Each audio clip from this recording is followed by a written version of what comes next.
And so, my fellow Americans, ask not what your country can do for you. Ask what you can do for your country. I have a dream that one day this nation will rise up and live out the true meaning of its creed. We hold these truths to be self-evident, that all men are created equal. We are exploited. We are downtrodden. We are denied not only civil rights, but even human rights. So the only way we're going to get some of this oppression and exploitation away from us or aside from us is come together against the common enemy.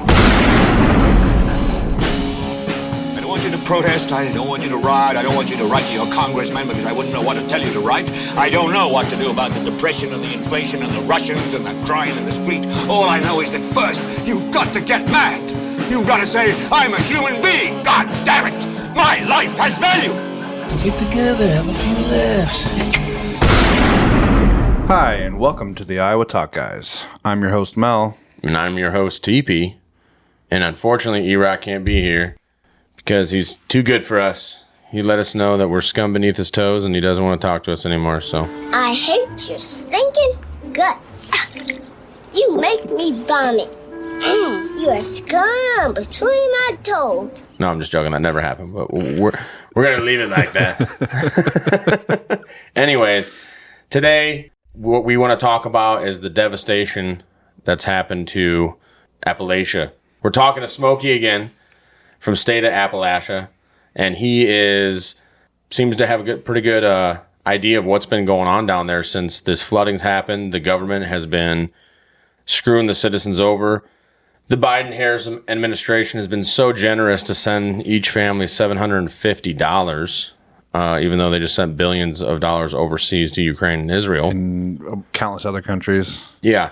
Meanwhile, it seems like authorities are actively hindering and stopping rescue efforts from citizens of the Appalachians. And FEMA's out of money, amazingly, allegedly. somehow. Yeah, we'll bring that up. I got a clip of KJP talking about that's how they were going to pay for immigrants coming into this country, is that they had some funds they could pull from the FEMA relief. Back in, what was that, 2020, 2021, when she was talking about that? I think that might have been earlier this year or last year. I can't remember. We'll play the clip. We got the timestamp on the video. So, White House Press Secretary Karine Jean-Pierre on October 4th, 2024. It's just categorically false. It is not true. It is a false statement. No, Biden did not take FEMA relief money to use on migrants. But KJP said this about FEMA funds on September 16, 2022. Funding is also available through FEMA's Emergency Food and Shelter Program to eligible local governments and non-for-profit organizations upon request to support humanitarian relief for migrants. What a fucking liar, dude. What a fucking Weasley little liar, dude. anyways, without further ado, Smokey, how the hell are you, brother? Personally good, tired, but overall just hurting for my people, man. But thank you guys so much for having me. But yeah, no, it's like I said, it's been a wild week. We've obviously we got slammed with Hurricane Helene. I'll say my family and I we're safe and fine. We up here in Southwest Virginia, we had a greenhouse that took a flight, so we lost that, and I had a tree come down. We were out of power for 4 days. That was the worst that happened to my family. Thankfully, praise be to God. But yeah, praise God for that. Yeah, but a lot of people are horribly off. After this past weekend, they're better off than they were. But, it's a long road to recovery. For those of you who've been living under a rock, Appalachia, which is not designed to absorb hurricanes, took the full brunt force attack of Hurricane Helene, and it tore up most of western Carolina, eastern Tennessee, parts of southern Virginia, Georgia, South Carolina. It cut a swath through the mountains, and I've had friends that went out there the weekend who have been out there for the whole week, guys that have deployed multiple times to the Middle East and other combat zones, and they said it's nothing that they've ever witnessed before. Yeah, that's what I've heard too. I have a buddy that I served with in the Marine Corps, and he runs a kayaking business, so he's got motorized kayaks, and he's been taking supplies in, and he said it's just horrific. Yeah. I also saw that these are all, like, most of these towns that were affected by these floods were mountain towns, so none of these people have flood insurance. Yeah, a vast majority of people don't have flood insurance in the mountains unless you live in the valley in the lowland portion that's, prone to flooding. Right. Well, and just once again for the people that are living under a rock or may not understand. So as the hurricanes, they come in on our hemisphere spinning counterclockwise, right? And those storms on the outside usually have like the most water, this thing's spinning. So the storms are going out and they were just crashing into the mountains, the Appalachias, and just, there was nowhere for them to go. They were crashing into the mountains and just going down. And didn't they? Rainfall was torrential. Yeah, it was more rainfall than they had ever seen or something, if I remember correctly. That had been in there. I think some areas got over 10 feet of rain. 10 feet? Well, 10 inches of rain, which would equal to 10. I think it's 1 foot of rain, or 1 inch of rain would equal about a foot of snow falling, I believe is how that calculation would work out. So if it snowed, it'd be a 10-foot snowstorm. Okay, that makes sense. All right. But there's some other factors that kind of go into it. The fact that this whole summer has been a horrible drought season for Appalachia. For those of you who don't know, when it shoots off and it can't go anywhere, the ground's so hard. Exactly. But then, so that's been pretty much since in June and July were the driest I've seen up here in the New River Valley. August kind of gave us a little bit of, every now and then you get a little bit of rain. September wasn't too bad, except for the week leading up to it. We had rain every single day, so the ground ended up getting saturated to the point in those little rainstorms where it wouldn't absorb anymore. In the areas that it didn't rain in, you had basically that concrete effect where it's going to shoot off. So yeah, and then all that crap on top that causes the mudsliding and stuff too, right? And then just hills. We saw videos, just horrific videos of hills with houses on them, just all of a sudden just into the river, gone. Yeah, there's from one of my contacts on the ground down in Black Mountain, North Carolina, one of the harder hit areas, or one of the hardest hit areas. He said that there's sections of the mountain that's just bedrock. They used to be lush hillsides with trees, shrubbery, dirt, grass on it, and now it's shiny because you could just see the bedrock. That's horrific. The death toll, they tell us is 200 something people, but every person on the ground will tell you got to add a 0 or 2 to the end of that number. And that's what we've been hearing too, is that these numbers have been dramatically suppressed, just like Maui, right? Yeah. The fires down there. I'm also seeing news outlets saying that this is all misinformation. Like the amount of people that are actually dead are the ones, or what they're saying. Like if you see anything else, like that's just misinformation. Don't believe it. Yeah, the lovely national propaganda radio NPR the other morning. I want to say it's maybe Tuesday or Wednesday when I was driving to work. For my little 30-minute ride, they had exactly 60 seconds dedicated to the fact that Appalachia got hit with a hurricane. Yeah, it's being suppressed everywhere, man. Yeah, they spent 8 minutes on Bangladesh, and then they spent 5 minutes on how climate change was responsible for the hurricane. Then this morning, kind of same thing. They spent 12 and a half minutes talking about friggin' Israel and Palestine, and then they spent about a minute and a half on the disaster zone. But it wasn't to say, anything of substance beyond. They recorded one woman saying a couple of things that she had heard rumor-wise about, all the FEMA stuff, all the other crap, including the payouts, and they're like, all of this is categorically false, and it's just misinformation. And then they moved on to talk about something. I think it was politicians getting elected or something. Because got to get that cutting news in there. Yeah, amazing. It's just sad, they did the same thing in Maui. Why would it be no different here? Exactly. Like, people thought they only gave them $750, and that's all we're going to get, or all the people that apply for it are going to get, and a lot of them probably won't because they don't have flood insurance. Yeah, and maybe if they're lucky, this Albemarle, or how do you say that? Albemarle, that giant lithium mining company. Oh yeah, I've seen all the stuff popping up about it, and it's. Well, honestly, with how busy I've been, man, it's like, let's say I got 100 messages and 4 of them are conspiracy theory messages. The rest are people trying to say, hey, we need aid in this town, or, I'm missing this family member. Can you help me try and find them? Or people saying, hey, we've got an abundance of supplies here, but I know the next town up needs them, or how can I help? And that's honestly been the lifting part of this whole miserable week that's come. This is the amount of people coming in. Private citizens saying, hey, I don't have a lot of money, but I have I got a pickup truck and some gloves and a chainsaw, or, other people saying I can come down there and help you, but I've got money. What can I do to donate? That's awesome, dude. And that's great. And yeah, I mean, as of right now, since you're doing your part there with that, like we don't even have to talk about that stuff. So let's focus on that. So you've been able to reach out to, or I guess, how many groups? You've been working with multiple groups around both states, have you not? In order to get people supplies and resources. Yeah. So it's 3 states actually, because southern like Damascus, Smith County, Washington County, Virginia also got hit pretty hard. Town of Damascus spent the first weekend after the storm completely underwater. So that's right in my backyard. Montgomery County, where I work, where my wife works, New River crested at 31 feet, I want to say it is, which is a record.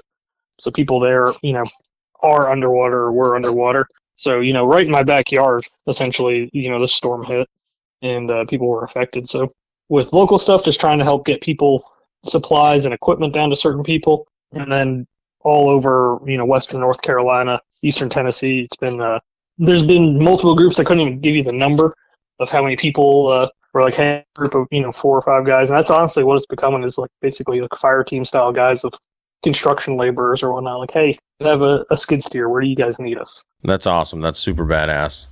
Yeah, like I said, it's been super uplifting. Like, hey, I want to say my buddy Nick I want to say from the beginning we've been kind of trying to coordinate. He's been working out of the Roan Mountain, Tennessee area.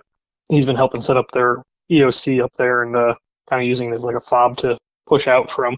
And I want to say it was either Friday or Saturday that they had gotten enough supplies into the town up there that they were able to start projecting outside of their little, safe haven. And I think we got him a construction crew Saturday morning. I think he said he punched through to like 12 towns or something like that. Wow, that's awesome. Isolated. God bless all those people. Definitely. Yeah, they're absolutely pray for them. heroes. Yeah, that's amazing. And that's great to see, like you said, uplifting to see all these people come together for this, and as they should. This is what community is about, and that's awesome. Terrible that there's not emergency services able to do that for them, but yeah, everybody, literally, this is one of those situations where they're all in it together, right? So. Oh, absolutely. There's, like I said, in all the horror, because I'm also having people send me photos and videos so I could push it out there, because the mainstream media won't talk about it. And, the country needs to see what happened here. And in all of it, like I said, there's great stories. In one group I'd like to highlight here, and I found out of them the Saturday right after the storm hit, is a group called Operation Airdrop. They're a 501c3 out of Texas, and what they do is they say, hey, if you're a qualified pilot and you have your own equipment, your own aircraft, you can sign up to fly for us. And if you want to come and help us and you don't have your own aircraft and you're not a pilot, you can load up aircraft and you can pick up donations for us. So we've been seeing stories though, where pilots have been getting threatened by authority figures saying that they're interrupting or hindering official emergency services or some crap. Have you heard anything about that? Is that still happening, or did that happen at all? That you know of? From my understanding, it happened up in Lake Lure, where that helicopter pilot was told by an assistant fire chief, that he wasn't authorized to be conducting operations or something in his disaster area. From my understanding, he had set down his co-pilot to help clear the area and had to return to, I guess, his landing field to get gas. And his co-pilot, I think, was the son. And they set him down in a house where, a gentleman and his wife were stranded. The fire official came up to him and told him that, you have to get out of my county. You're not authorized to be operating here. And he told him, hey, I'm trying to help these people. And he said, I don't care. You're interfering with my official operation here. You need to leave. And he told him, I don't know how you were trained, but I was trained not to leave a man behind. So I'm going back to at least get my co-pilot. And that's when the fire official told him that if he goes back up there, he'd be arrested. Wow. He went up, picked up his son, and he left, but, he has to live with the fact also that he didn't tell that guy to go fuck himself and fly that family out of there. But well, I did see pictures of that assistant fire chief all on the internet. People were like, put this man on blast. I'm like, oh, you should. He's a public official. Yeah, Pillsbury Doughboy with a handlebar mustache. Like, come on, man. Yeah. I will say, in reference to that, though, I did have somebody reach out to me in the spirit of fairness, and they said that, there's another side of the story. They're friends with that fire chief, and he claims it was something about the pilot having a bad ego.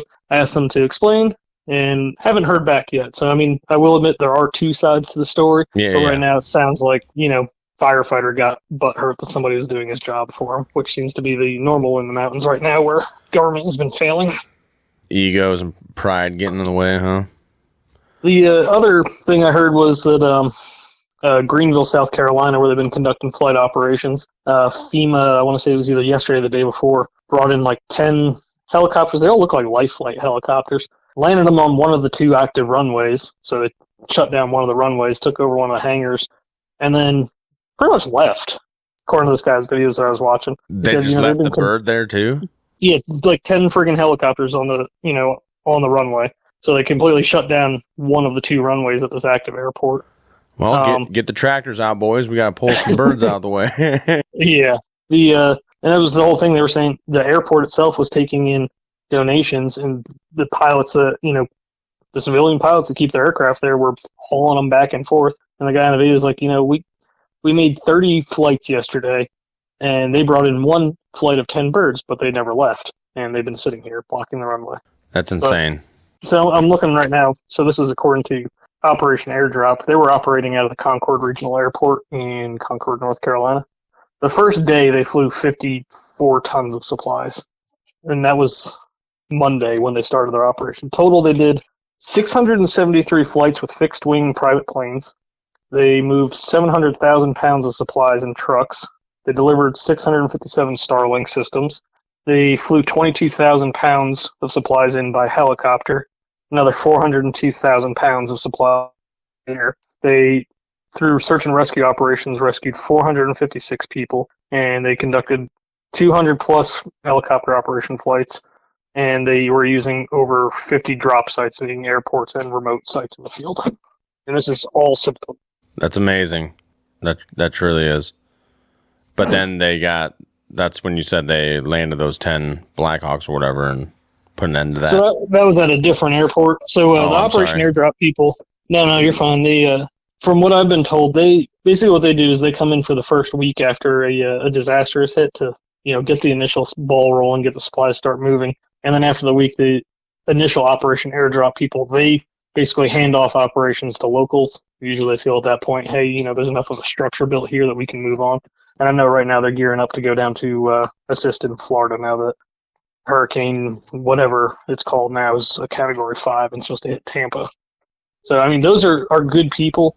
And I'd say, honestly, no matter how bad the storm is, if they're down there in Tampa, you need to donate, money or supplies, Operation Airdrop. They're good people. Awesome. We'll put a link to that in our description of this episode. Sweet. Is it Hurricane Milton? Is that the next one coming? Yeah. Yeah, that's what its name is, yeah. Yeah, Hurricane Category 5, Milton, ferocious with 180 mile per hour winds, 15-foot storm surges. But yeah, like I said, in all the, in the darkness there's light, and in the light there's also darkness. So, for every wonderful story like that, there's, the wonderfulness of the stories of FEMA confiscating supplies. Whoa. FEMA's been confiscating supplies from people too? According to multiple sources on the ground. But if you ask the mainstream media, that's categorically false and, a conspiracy theory. Yeah. Like that one conspiracy theory where the U.S. Marines were not actually handing out water and stuff to Haitians during that hurricane in 2010? And then they... Yes. You remember that? Then they just found like a few years ago this giant warehouse full of all that water, or not all of it, but a bunch of it. Yeah. And now it's not all non-potable, but it was like, holy shit! Looks like the conspiracy theorists, the Marines on the ground were right. I love the fact that you brought up the Haitian earthquake and the U.S. response to it. So, I actually had a service member. I don't know what his rank is, but a member of the 82nd Airborne who reached out to me, and you probably saw the text message. Because that one kind of went viral. I think Terminal Chief Warrant Officer shared it around. Oh, yeah. I think I know which one you're talking about. Yeah, basically him saying, hey, there's several of us that have family members in Western North Carolina. And we've asked to take leave to go find them. And we're told, no, you can't. In fact, you're now on standby deployment for the Middle East. And I would like to point out that I also saw that message. That's insane that the military is like, yeah, no, instead of going to find your family, we need you to possibly go fight for us. Yeah, and I told the guy, I said, look, this is me as John Q, private citizen, so I'm not telling you what to do or what I expect of you, but I'd be like, all right, which one of you made that decision? Well, I'll be back. I need to go get a round for my rifle. And I would just fucking start a mutiny. Well, I mean, I'm surprised a lot of those guys just didn't say, like, all right, well, send the sheriffs after me. I'll be in the fucking disaster zone. They got in touch with their family members, and they're all alive. That's the blessing. Well, that's good. Praise the Lord for that. I think it was like 5 or 6 members of that unit specifically that were trying to get leave. But all these people bringing up, well, the 82nd is supposed to deploy overseas in an emergency. It's like, yeah. When Haiti had their earthquake, the 2nd Brigade combat team of the 82nd Airborne was on the ground in Port-au-Prince in 48 hours. Yesterday I heard that the 101st finally arrived in Tennessee. It only took them 8 or 9 days to drive 5.5 hours. Shows you where the federal government's priorities really are. Oh, absolutely, yeah. If people haven't seen by now, like, not saying that Trump's totally for America, but, like, none of these politicians give a shit about any of us. Mm-hmm. Like, they care more about supporting our allies, quote unquote, and making money off of dead bodies. I saw a list where it was like, where are America's priorities right now? And number like 244 was the hurricane victims. Yeah. So let's put things into perspective. The hurricane started impacting area Friday of, not last week before, so that was, technically it was September 27th. That was the same day that the Tennessee National Guard deployed a unit to the Middle East. And coincidentally, it was the part of the Tennessee National Guard that's based in East Tennessee. The people would be most ready to deploy to help their neighbor being flooded out. That same day, we gave $8 billion to Ukraine, and then we gave $8 billion to Israel. Yesterday, Biden announced he's giving $100 million to North Carolina road repair. In that time, though, between when they gave that money to Israel and when he also gave $178 million to Lebanon and $150 million to the Philippines because they just had a hurricane. Oh, yeah. A typhoon, whatever the fuck the Asian hurricane is called. Yeah, they need our help, too. Dude, $100 million for roadways, that's probably only barely enough to cover the damage done to I-40. Yeah. That's ridiculous. Yeah, right now the people on the ground are telling me that the biggest thing that they need are, like low water bridges to be repaired so people can get to and from their houses. But I'm sure you've seen the photos of it. I'm sorry.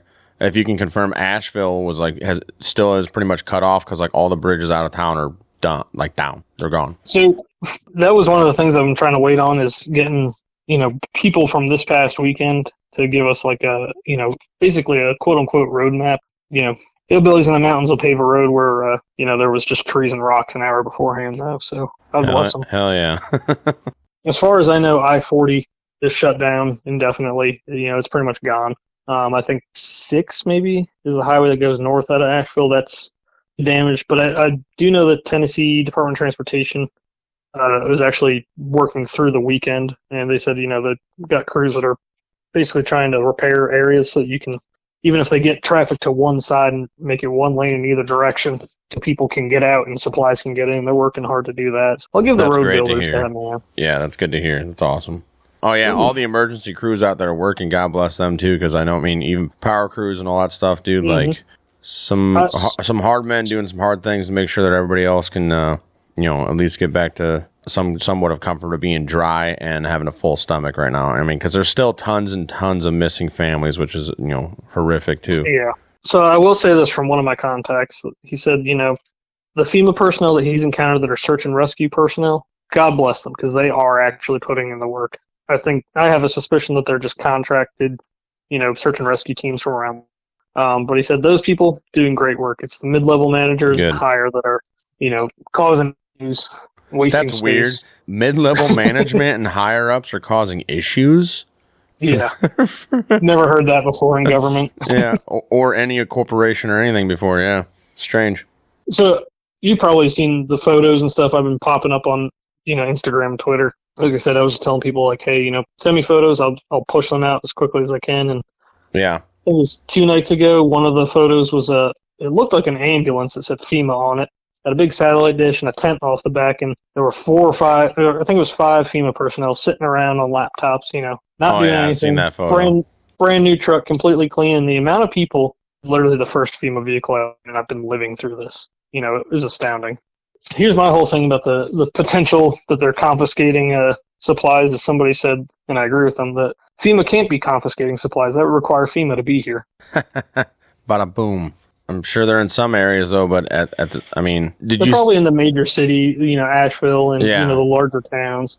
There's a report also that I think an officer posted it. It's a conversation from a gentleman that is inside the DOD, I guess. Sat in a meeting with guys with stars on their shoulder straps, talking about the Title X deployments to, or is it Title IX? Whatever it is when they're federally activated, or the federal forces are sent in to assist.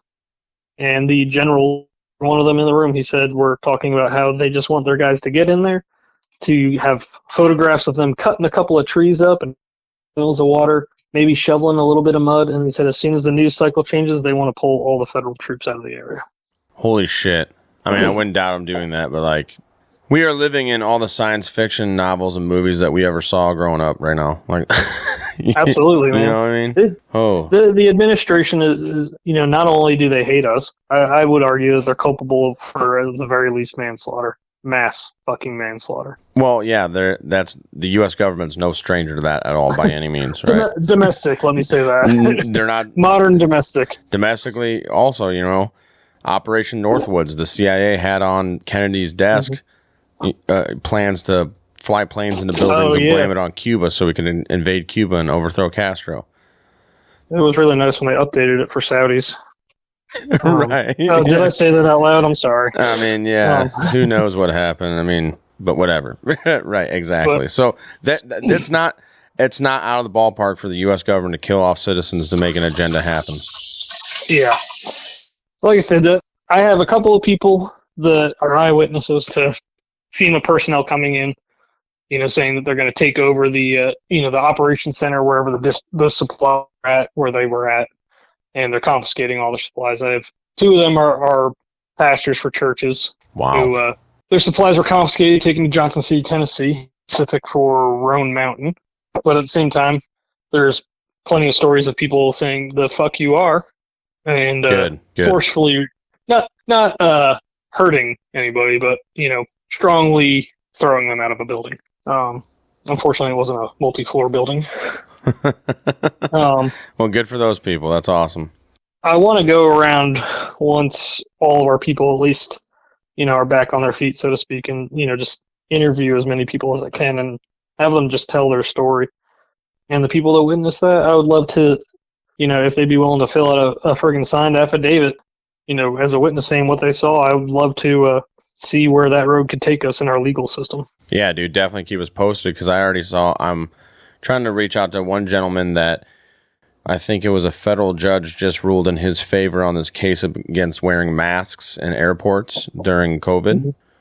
And they threw him out, they tackled him, threw him out of the airport and all that stuff, and he sued him. So yeah, definitely keep us I'll keep an eye out on your stuff, but yeah, keep us posted on that, dude, because that'd be something that we'd love to talk to you about again, because these are stories that are going to need to be getting out before they get suppressed, because you look at all the stuff out of Maui, they're suppressing the hell out of all those stories still coming out. But this is absolutely the difference is that this is in our mainland, and it's going to be a lot harder for them to suppress this info than it was Maui. Yeah, because for every person that says, "Hey, I want to drive down there, but I encountered a roadblock from a sheriff, National Guardsman," there's billy goat paths and rednecks willing to hike in, and this goes, just forward for any, incident, storm, whatever going forward, including the current one in North Carolina and the rest of Southern Appalachia. Document everything, every interaction with government officials, good or bad. Because at the same time, if someone's being a shithead, you want but at the same time, if they're genuinely doing some good, you also want people to know about that. Like, hey, there's people here that are trying to help you. So our thing this past week, trying to keep people from, fraying too much is, hey, whatever interaction you have with FEMA, the National Guard, state police, whatever, just document it and push it out. Record them. Yeah, absolutely. Record them any chance you get. Exactly. It keeps everyone honest. Right. It's for their safety and ours, right? Yeah. Yeah, I tell them in case their body-worn camera gets corrupted. That's why I'm recording them. Just so, here's my address. You can subpoena it if you want. Right, yeah, definitely. So, did you see that video of that Black Hawk Yes. Blowing away all that crap, not crap, but all the supplies and stuff in that parking lot. Yeah, I know what you meant. Yeah, he. From my understanding, they came into land even though the local sheriffs and all the rescuers had designated that parking lot as a no-fly zone just because of the amount of supplies and distribution there. He came in to try and land. They waved him off. He circled around for 5-10 minutes, and then he did a rotor dip. So he gave them all rotor wash, blew a bunch of keys and boxes of supplies over and away, and then took off into the merry good night. And the people were saying that didn't have any markings that they could see on it. People were concerned because they were wearing masks, but if you know anything about and stuff, they've got those weird face masks now for their helicopter pilots for the military. Yeah, I'm sure that was just a total accident. Oh yeah, no, I think it was on purpose as like well, fine, fuck you. It looked intentional. Yeah. The other part of those warnings, they said about 10 minutes after it, 2 black unmarked SUVs came in with blue strobe lights, drove around for about 5 minutes, and then left. No one got out of them. The windows were all tinted. So I want to know what the hell was up with that, but that's not on video. You just get the helicopter on video. Huh. That's strange. That's really strange. Getting answers to a viral video that captured a North Carolina National Guard helicopter blowing away supplies at a distribution site. Take a look at this video. It's being shared all over social media tonight. The video has been seen more than 1 million times. And you can see as this Black Hawk helicopter moves lower, things start flying in the air. The National Guard tells us it was delivering generators, but when they noticed things blowing away, the crew took off for safety reasons. As they approached, they noticed that there were too many people and too many tents and commodities too close to the landing site, so they pulled in power to take back off like a go-around in a helicopter. Now, it's important to note, no one was hurt in all this. The National Guard says that flight crew is grounded for now while it investigates. Talking about FEMA confiscating supplies reminds me of Flint, Michigan, when they were saying that they were taking all this water to them. At least they were saying that they were taking the water, the bottled water to all the citizens. And all these people were like, yeah, no, we're not receiving any bottled water. And then everybody just kind of dropped it. And then now they're finding abandoned supply. They're finding abandoned caches of bottled water in all kinds of places. One was in a school. Yeah. Yep. And then there was people are buying abandoned buildings and finding caches of supply water inside of them. It's insane. Weird. Well, every year it's 4 or 5 mail carriers that work for U.S. Postal Service that are arrested because they get found to have 5 storage units worth of fucking undelivered mail. That they were just like, I'll just deliver it tomorrow, and just kept filling up the storage units. But these are government workers. They would never do that, dude. Yeah. And other funny jokes we tell ourselves. Right, yeah, exactly. Just everything overall, I'll admit, I'm not on the ground there, but, I've been pushing and pushing, trying to get people supplies where they need it. And even that's what really is just heartbreaking is all the stories of stupid fucking government people failing to do things, telling pilots on the first weekend that they weren't authorized to, I forgot about that. They were told that they weren't authorized to be running aviation operations by the FAA. It was 3 or 4 helicopter pilots that were told that, and were told that they had to stand down about an hour. Which is just completely asinine. Imagine if the same thing would have happened to all those boats that were going over to the island during 9/11, getting all those civilians off, right? All those civilian boats. Yeah. That was the largest amphibious rescue operation in history, and it was majority civilians. So. The one thing that's definitely stood out the most is that, I think we're in, day 9 or 10? I think we're in day 10 now.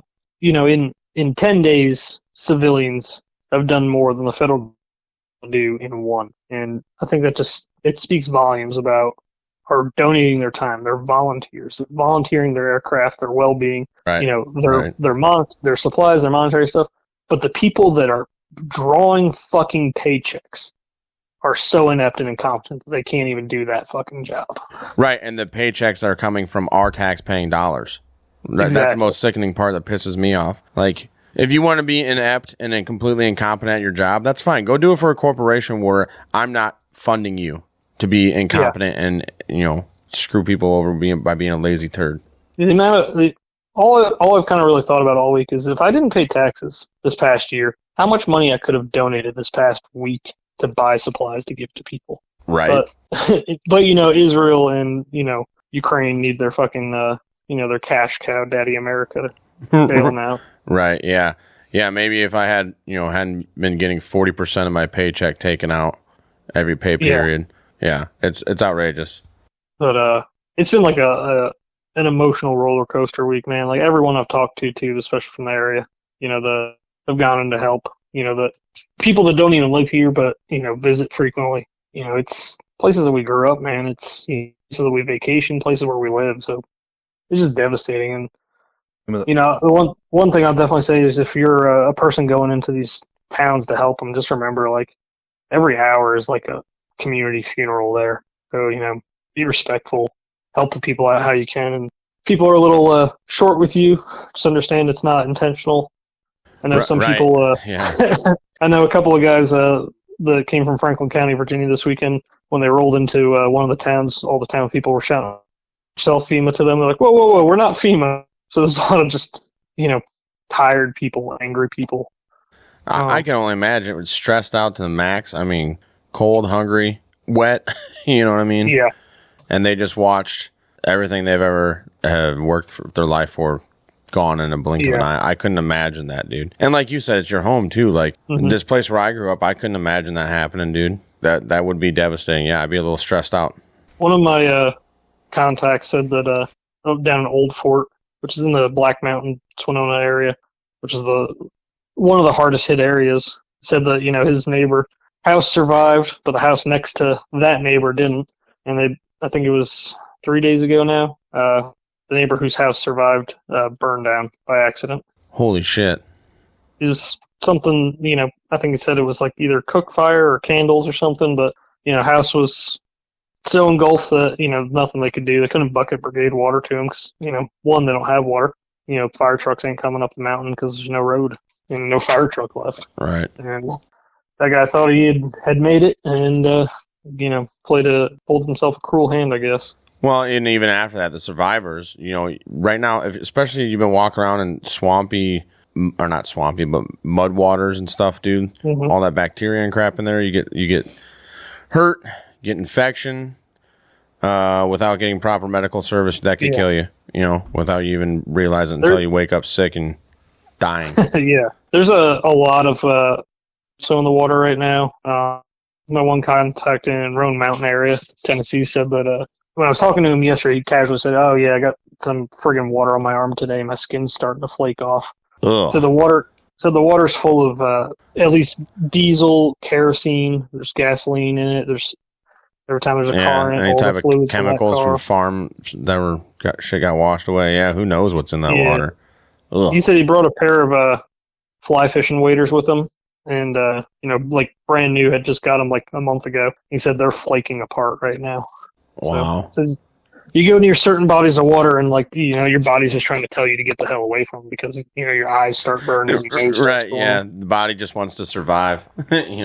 That's insane. That's crazy. Yeah. So there's still a lot of hazards out there that could kill and injure people and may cause issues further down in life. You know what I mean? Like look at all the firefighters in 9/11 ended up dying from breathing and all that dust and shit and everything. The government didn't want to help them at all.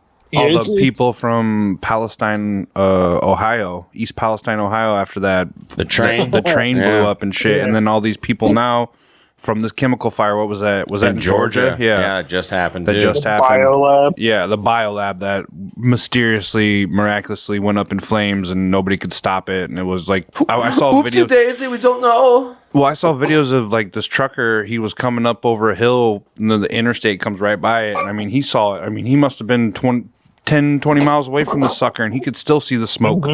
Yeah, it's the one thing I think is really interesting is, I don't necessarily buy into the weather weapons, but at the same time, we got hit pretty hard. So a lot of people in the mountains that vote red aren't going to be voting. Tampa and parts of Florida that are traditionally really red are about to get hit with a Cat 5. You got Georgia, traditionally red, are now being evacuated because of their biolab fire. I'm not saying there's anything nefarious with all these things. I'm just saying that the U.S. government is evil, they are Dr. Evil. Yeah, yeah, for sure, dude. And that's the interesting thing, too, where the DOD has some stake in those lithium mines around the area. Supposedly, that lithium mine now, they just realized it's like one of the most richest, best lithium in the world, apparently. Yeah. And they're saying, because there has been, weather manipulation's been around for a long time, dude. If you just go look it up, you can and dig into it a little bit when you get, Vietnam had a bunch of it. Yeah, absolutely, dude. And apparently since the 30s, we've had experiments, government, the Navy, and the Army have been doing experiments on hurricanes and tornadoes to see if they could manipulate them in any certain way and fashion. Not saying that this was used at all by any means, but just like 16 years ago, the physicist Michio Kaku or whatever the guy's name was, we shared the clip on our Instagram, but he was talking about them shooting lasers into the sky to affect the weather. This is a clip from CBS News, and it aired on September 25, 2013. They were talking about climate change yesterday, and now we're learning that scientists and researchers are looking at how to change the weather on purpose. That's right. Lasers now could one day manipulate rain and lightning. CBS This Morning contributor Michio Kaku is a physics professor at City College of New York. Professor, nice to see you. Extraordinary seeing Al Gore and Bill Clinton there together with Charlie, wasn't it? That's right, yeah. Yeah, they did not get into this discussion, though. But it is fascinating. I mean, lasers, really, to change the weather? That's right. Well, as Mark Twain once famously said, everyone complains about the weather, but no one ever does anything about it. Well, instead of doing a rain dance, we physicists are firing trillion-watt lasers into the sky to actually precipitate rain clouds and actually bring down lightning bolts. This is potentially a game changer. But this is experimental. It's experimental. However, in the laboratory so far it works. When you have water vapor and you have dust particles or ice crystals, you can precipitate rain. It condenses around the seeds. These seeds can also be created by laser beams. By firing trillion-watt lasers, you rip apart the electrons, creating what are called ions, and these ions act like seeds, like dust particles, bringing down rain and even lightning. Go ahead. Well, this fascinates me in part because, too, I remember reading the stories that China had used this during the Olympics, that the USSR had used this after Chernobyl to create rain clouds. I mean, did those really work then? We have some of these capabilities now? Inconclusive. Even in the 60s, the CIA used this to bring down monsoons during the Vietnam War, to wash out the Viet Cong. Governments have been playing with this thing. Alleged to. Alleged to, right. Yeah. Now, we realize that for decades now, these governments have been alleged to have experimented with weather control, but nothing conclusive.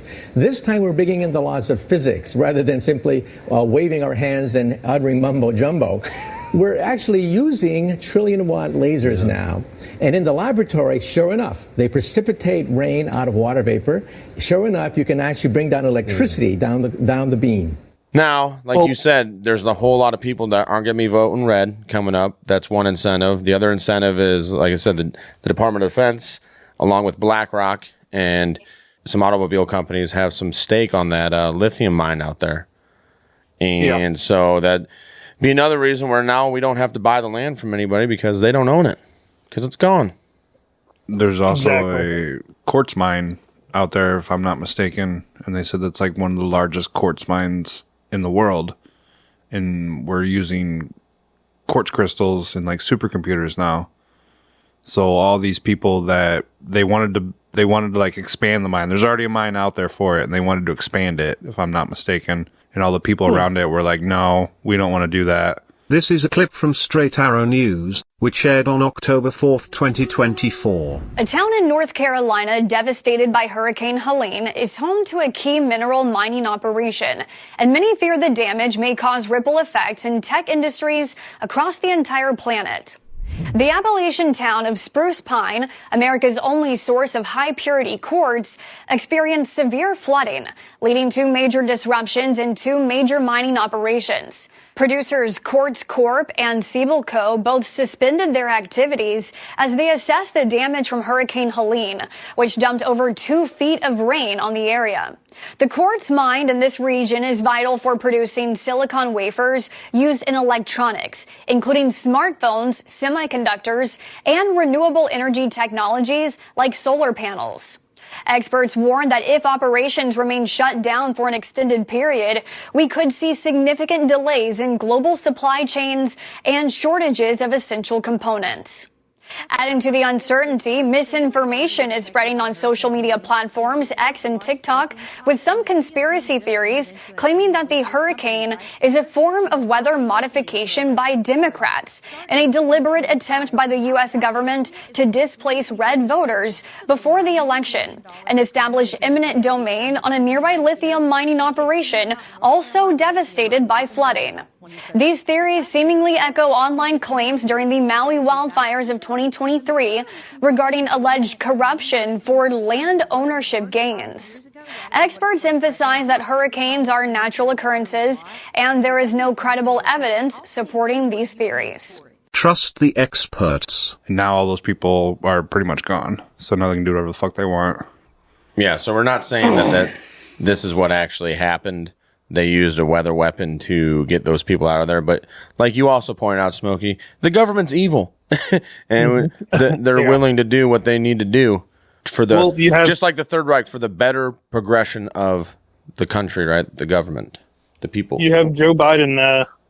You see that clip of him saying that these weather events will get progressively worse and the government will do everything in its power. Didn't say to stop them, just that he would do everything in their power after saying that they're going to progressively get worse. Yeah, well, what do you mean by that, mashed potato brains? And a lot of people say that they used a weather weapon or a laser to start the Maui fire, and like those people out there, they have a notoriously hard time to get building permits. So I'll send you all the clips so you could see it. He also says, nobody has a brain can deny climate change.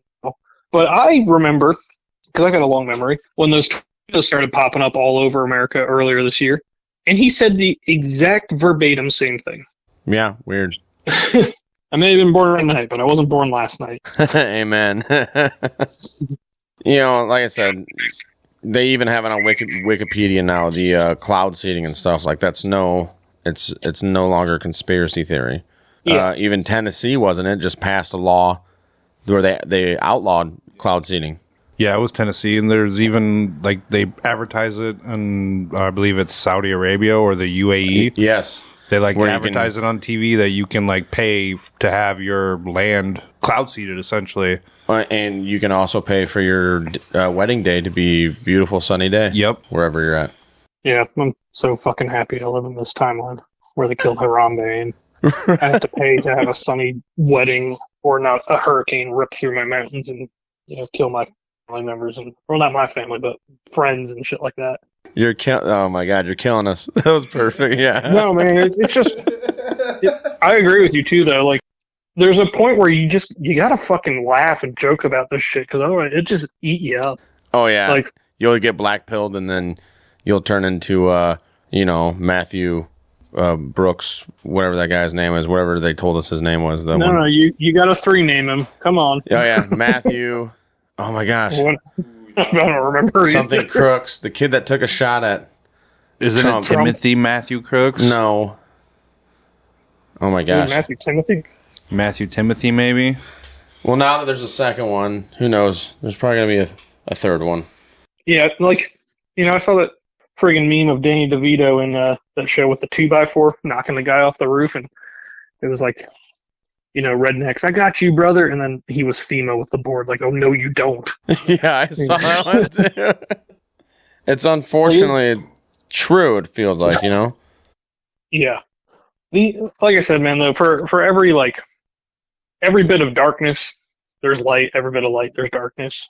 I actually had Yancey County Sheriff's Office contact me on Saturday. One of their captains saying, hey, one of our guys here says you've got a pretty decent reach on, social media. Can you use your platform to tell people to stop bringing us supplies and stop coming into our town to volunteer? Because it took my responders 2.5 hours to go 20 minutes down the road today because there's so many people here, and we're overrun with supplies right now. They need to go someplace else. So, a problem, but a good problem to have at some level. Right. I'm also going to, shill for 1 second a Libertarian Party member, and it's the vice presidential candidate for the Libertarian Party, Mike Tremont. As far as I know, he's the only person that's running for the two highest offices in the land, that reached out this week to any of us saying, hey, I've got a chainsaw, a pickup truck in a couple of days. He's friends with Billy Riddle, the head of the Appalachian podcast. And we were driving down to my sister-in-law's house, and I got a text message from him like, hey, it's Mike Tremont. I've got a couple of days, a chainsaw and a pickup truck. I just need to know where to go to help. And so I don't normally see politicians dropping what they're doing, especially when they're this far out from a presidential campaign, and dropping all that to go and help people.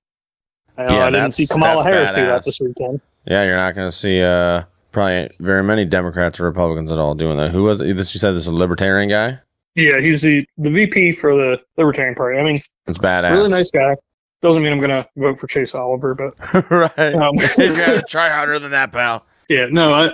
Mike Tremont though gained a lot of our people's respect this past weekend, so good on him. That's awesome. Yeah, good on him. Yeah, God bless him. And it was Thomas Matthew Crooks, by the way. There it was. Yep. So don't be black-pilled like him. I was close. Speaking of that weirdo, do you see that the Secret Service is now on the roof slope that's too sloped?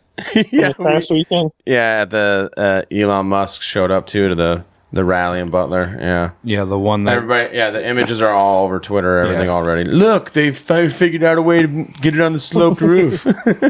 This is probably those special Cambodian shoes. Yeah, it's made with special Cambodian skin so you could grip the roofs.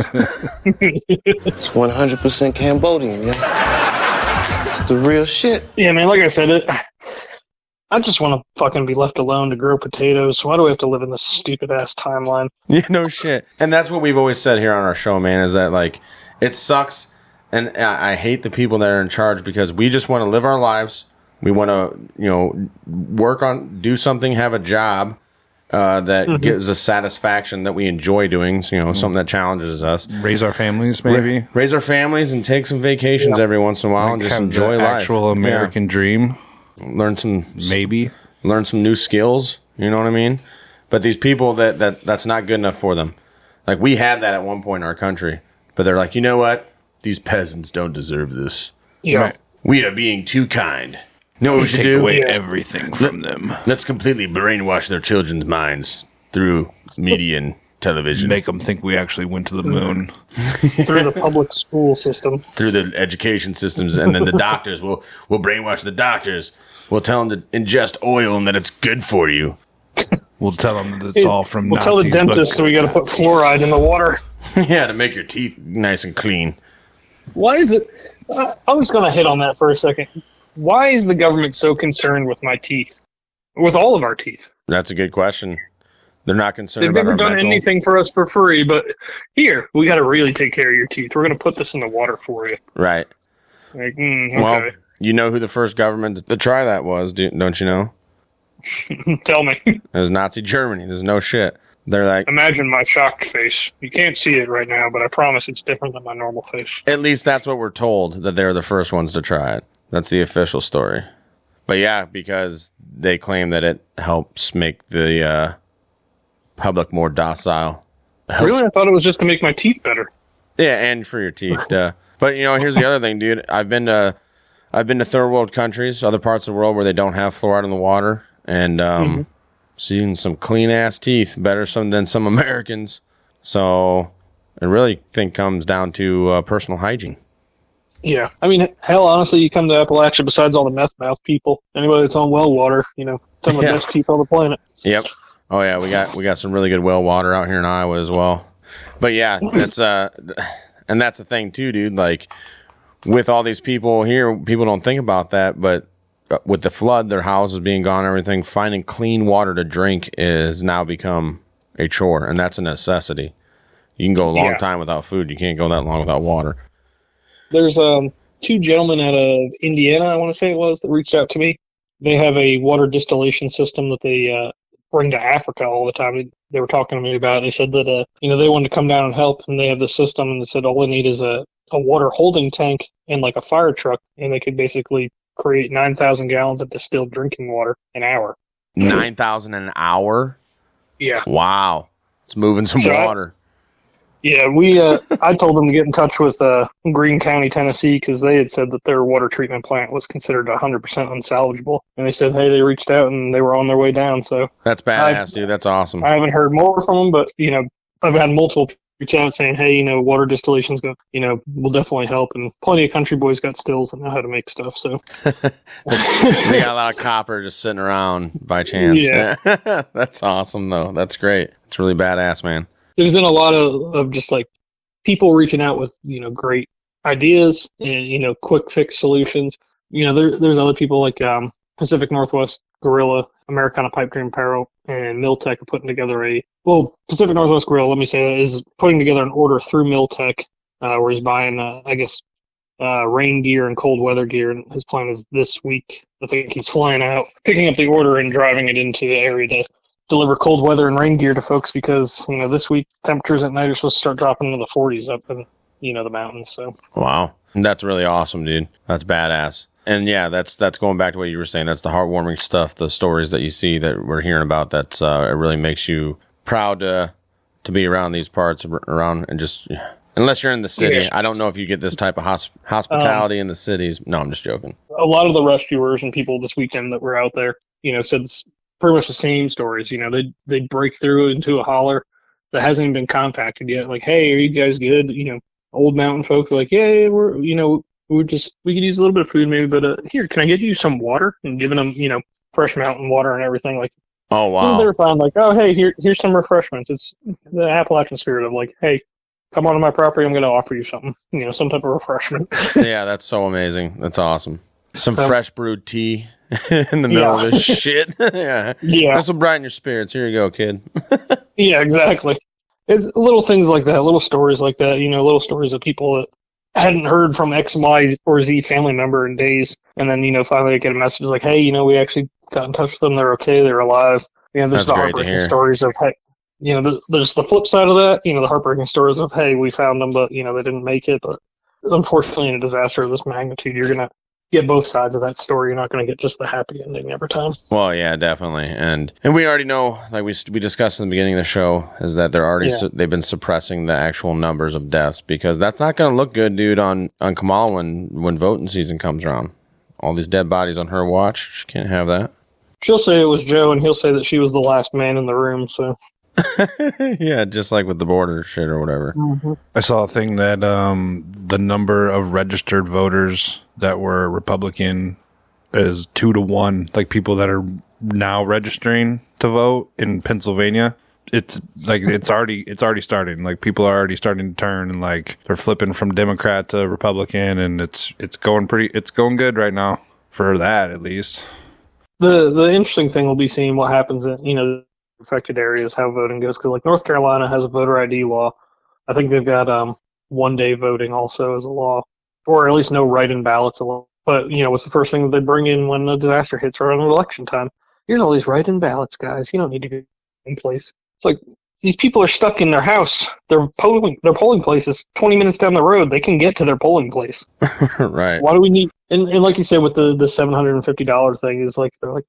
Think that they're so magnanimous with it. Like, yeah, just hop on your cell phone, dial up the website, and it's like, we don't have a cell phone. We don't even have a cell phone tower.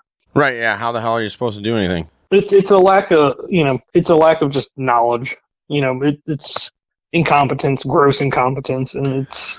Well, let's also not forget that Kamala Harris had said that most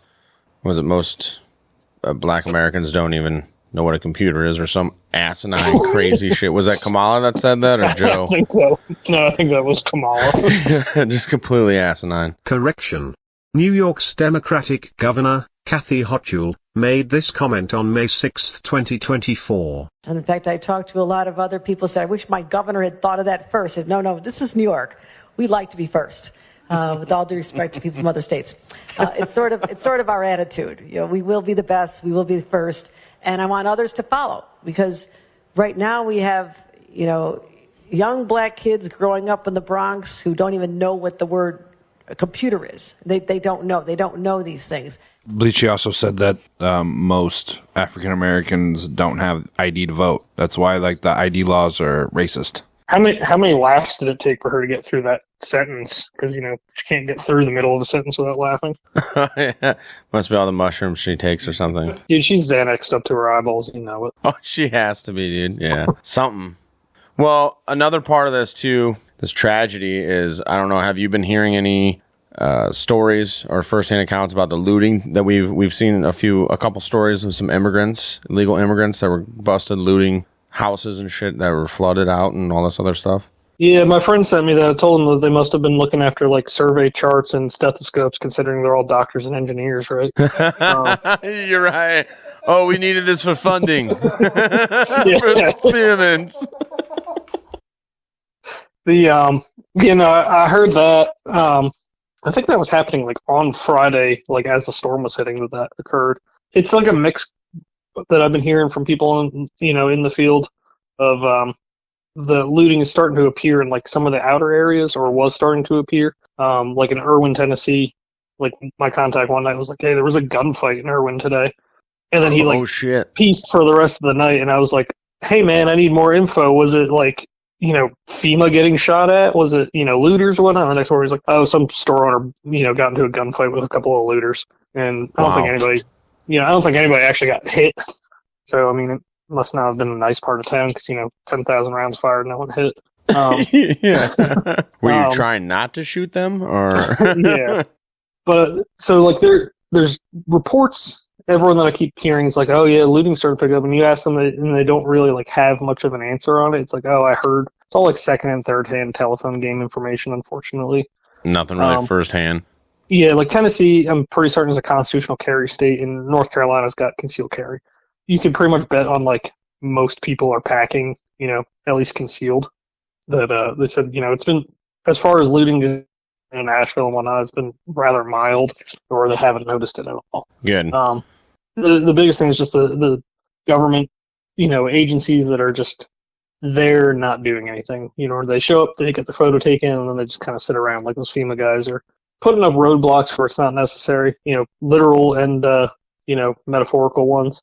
I want to say it was either Friday or Saturday. My guy in Old Fort went up to Black Mountain. He said he witnessed FEMA turn around 2 water hauling trucks, and they said it was because they couldn't verify that the water was potable. He said, "This literally came out of my well, and I only use these trucks to haul water to around my property for cattle." And we don't want you poisoning anybody over there, but they can die of dehydration. Yeah. Another story came out of, I think it's town of Marion. At the Y, they had kind of like a hospital unit set up, and a bunch of donated food that was cooked up, and FEMA threw it all out, saying, "No, the FEMA nutritionist didn't prepare this food. You're not allowed to eat it." So it might have allergies in it or something? It's got nuts and eggs? Yeah. What? Oh my gosh, dude, that's so ridiculous. See, and this is why in our outro we put that Ronald Reagan clip where he says, the 9 scariest words are, "I'm from the government and I'm here to help." I just want to know who decided that, hey, a bunch of, former special forces guys or construction with an excavator and a skid steer and a can-do attitude aren't able to come into this disaster zone, but a nutritionist is. Right. These guys can go to foreign disaster zones and mop people up and whatever they need to do, but they're just incapable of doing it in their own home country. Yeah. A couple of things become, paramount to me, and it's I posted it on Twitter the other day, and it's like communication is key. Have some type of radio, even if you're just going in town, the cell phone network will go down. Yep, absolutely. That civilians are able to accomplish things in much greater numbers and much faster than any form of government can. And that Appalachia, if not the whole country, but Appalachia, because it's important since I live here, needs to have some type of civilian emergency preparedness network that we can organize ourselves and kind of, take care of ourselves. Because right now the biggest issue is hearing that, one town is good to go. They got food, water, they're working on getting power towards the town. They don't need anything to send volunteers away. And then 4 hours later getting a message, "Oh my God, we need food and water in our town. We've got none left." It's like, who's in charge here? yeah, exactly. Who's in charge of the circus show? And the last point I made is just that, I think, Appalachia's down, but it'll never be out. It'll rise.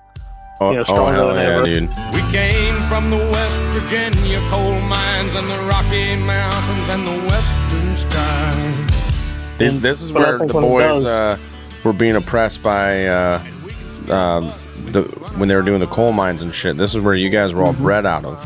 Absolutely, yeah. I think though when Appalachia rises from this, it needs to do so as an independent republic, and that'd be cool. I think it's paramount that this union is over.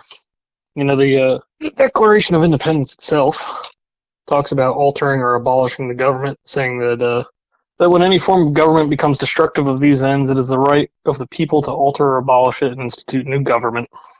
Here's the full paragraph. We hold these truths to be self-evident that all men are created equal, endowed by the Creator with certain unalienable rights. Among these are life, liberty, and the pursuit of happiness. That to secure these rights, governments are instituted among men, deriving their just powers from the consent of the governed. That when any form of government becomes destructive of these ends, it is the right of the people to alter or to abolish it and to institute new government, laying its foundation on such principles.